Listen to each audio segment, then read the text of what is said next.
Taste the Daily. அண்மை செய்தி.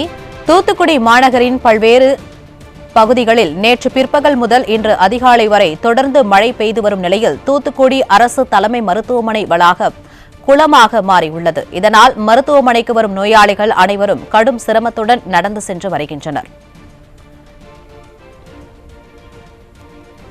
கூடுதல் விவரங்களை செய்தியாளர் சிதம்பரம் வழங்க கேட்கலாம். வணக்கம் சிதம்பரம், விவரம் என்ன? வணக்கம். அதாவது தூத்துக்குடி அரசு மருத்துவமனைக்கு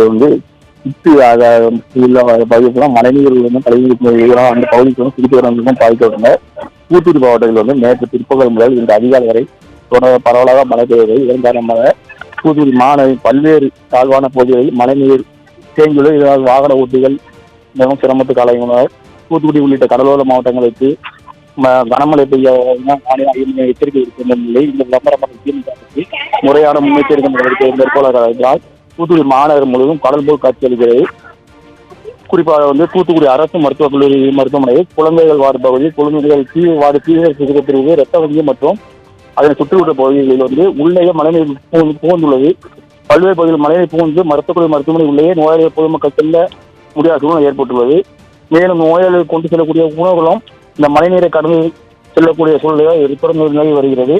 இதனால் அந்த மருத்துவமனைக்கு தூத்துக்குடி மாவட்டத்தில் சுற்றி வட்டார பகுதிகள் புயமுத்தூர், ஓட்டப்படாரம் உள்ளிட்ட பல்வேறு பகுதிகளிலிருந்து சிகிச்சைக்காக வரக்கூடிய நோயாளிகள் மற்றும் அவர்கள் தன் உறவினர்களும் மிகவும் சிரமத்துக்கு ஆளாகியுள்ளனர்.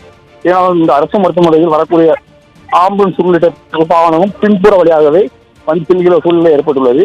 இதனால் விரைந்து இந்த விளம்பரம் திமுக அரசு மாவட்ட நிர்வாகம் இந்த மருத்துவமனை மழைநீரை அகற்றவும் நடவடிக்கை எடுக்க வேண்டும் என மருத்துவமனைக்கு வரும் நோயாளிகள் அவர் உறவினர்கள் கோரிக்கை வைத்துள்ளனர்.